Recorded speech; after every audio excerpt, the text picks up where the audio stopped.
The 1970s produced gritty, timeless classics, but some of the greatest have been forgotten.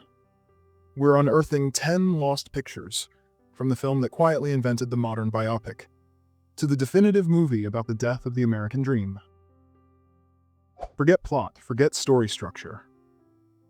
You need to just watch Barbara Loden in this picture. She wrote it, directed it, and lives inside every single frame of it. You're witnessing a performance of radical passivity. She plays a woman who floats through her own life, a person things happen to. She absorbs everything, the casual cruelty, the cheap motels, the empty conversations, without reacting the way a normal movie character would.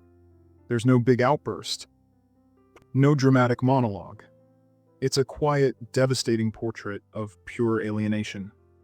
Loden put something on screen that was so real, so uncomfortable, people didn't know how to process it. She captured a type of desperation that doesn't scream, but just exists. The whole thing feels found, not made. It feels less like a film and more like a stolen memory. A vampire film so visionary, they had to try and kill it. If you're expecting a simple blaxploitation horror flick, get that idea out of your head. Director Bill Gunn was handed a tiny budget for a cheap vampire picture, and instead, he delivered this. Ganja Hess is a hypnotic, surrealist art film.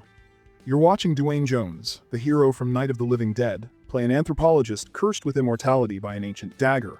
But this isn't about fangs or bats. It's a challenging, dreamlike meditation on addiction, assimilation, and black identity. The original distributors hated it, took it away from Gunn, and chopped it into an incoherent mess. What you can see today is the restored version, a singular piece of filmmaking. A truly visionary work that was so powerful, the studio had to try and kill it. A hypnotic, challenging masterpiece that defies every label. Don't expect car chases or big, bloody shootouts. This film operates differently. You're basically locked in a room with a dead man walking. Jason Miller plays Cooper, a syndicate middleman you can just tell is being phased out. Director Robert Mulligan builds the tension from nothing. A strange phone call, a weird message. The look on a guy's face, that's all you get.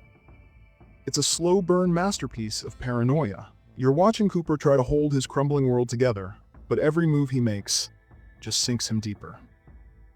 The dread comes from the quiet moments, the waiting, the not knowing. This is a movie about the anxiety before the violence. A claustrophobic, brilliant piece of filmmaking, the cinematic equivalent of the feeling that someone's watching you. This isn't your typical Western. Let's get that straight from the jump. This is a Robert Aldrich picture. That means it's made of grit and leather, tough, masculine, completely unsentimental. You're dropped onto the trail with an aging scout, a world-weary Burt Lancaster who sees the horrifying logic of the conflict, and he's babysitting some green lieutenant who still believes in fairy tales about honor. But this film has no room for heroes or villains. None. What you get is something different, a savage philosophical journey into absolute darkness. It presents violence not as simple action, but as a brutal language. Aldrich forces you to stare into the sun-baked cruelty of it all, refusing to cut away. It's an unflinching look at a cycle of hatred, making it one of the most brutal and intelligent anti-westerns of the era. This is a ghost of a film, a genuine pastoral nightmare that has been almost completely memory-holed. You're dropped into what looks like a perfect 1930s summer on a sun-drenched Connecticut farm. You've got these two identical twin boys, Niles and Holland, playing games in the hayloft. But something is off. A series of gruesome accidents start plaguing their family, and you begin to realize one of these kids is pure poison. This picture isn't about jump scares. It's a masterclass in building psychological dread. Director Robert Mulligan creates this incredible sense of unease that just seeps into the idyllic scenery, slowly curdling it. It's one of the most unsettling evil kid movies ever made. A truly creepy piece of American Gothic horror that burrows deep under your skin. A nightmare you're not sure you watched or just remembered. If you're enjoying this look at the greatest movies ever made, don't forget to subscribe to Vintage Verse. Unlock more legends, lost classics, and all-time cinema. You want a time capsule? A real, unfiltered hit of post-hippie pre-punk LA burnout? This is your film. Cisco Pike drops you right into that sun-bleached early 70s haze. You're riding along with Chris Christopherson, a rock star whose fame has faded, leaving him with a bad habit and a need for cash. He's trying to go straight, but a completely unhinged cop, played with manic, sweaty energy by Gene Hackman, blackmails him into dealing one last giant stash of weed. This isn't a thriller, it's a vibe. You can practically feel the smog and the desperation. It's a weary, downbeat character study about being trapped between who you were and what you've become. In the City of Angels, even the rock stars have to answer to a devil. The definitive and most underrated film about the death of the 60s dream. The premise is brutally simple. Lee Marvin plays a number one, the most respected hobo riding the rails. And Ernest Borgnine is Shaq, a railroad conductor who takes violent pride in keeping his train clean. It's a high-stakes battle of endurance set during the Great Depression. Director Robert Aldrich strips the story down to its essence: individualism versus authority. The action is dangerously real. You're watching actors do stunts on a moving train, swinging chains, lifting heavy boards.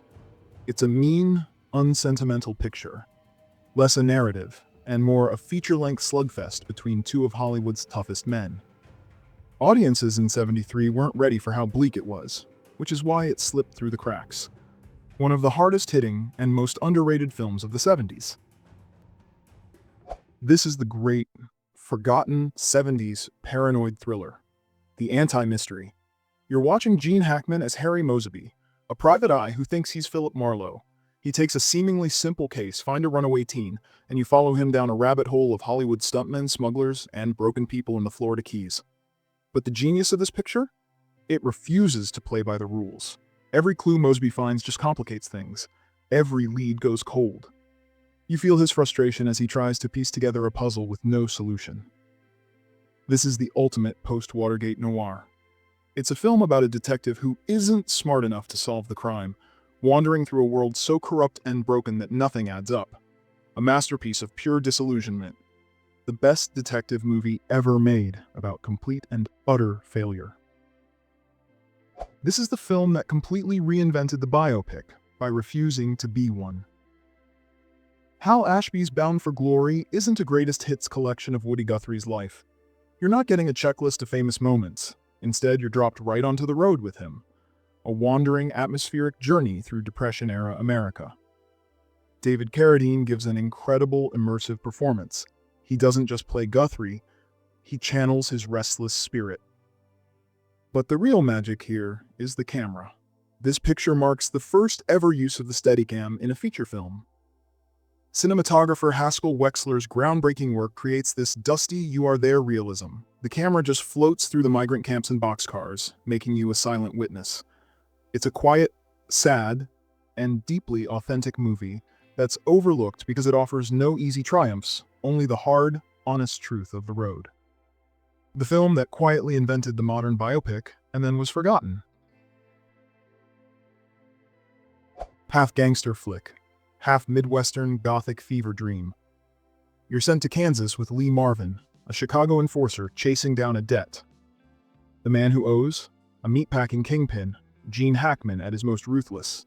It all seems routine until you hit the country fair and see women penned up like cattle. You eat guts. And then you meet Sissy Spacek, young, exposed, and trapped in a world built to chew her up. From there, the story slides into darker territory. A nightmarish spiral where crime and cruelty twist together, and even the sunlight feels contaminated. This isn't just another crime film. It's jarring, perverse, and refuses to play it safe. Director Michael Ritchie captures the Midwest in blazing color, then drenches it in exploitation and violence. Every frame feels both beautiful and rotten. It's bold, it's haunting, and impossible to forget. One of the strangest, most daring, and most criminally overlooked films of the 1970s. If you want more lost gems, films that slip through the cracks, but deserve another look, stick with Vintageverse, hit subscribe, and let's keep unearthing the forgotten side of cinema together.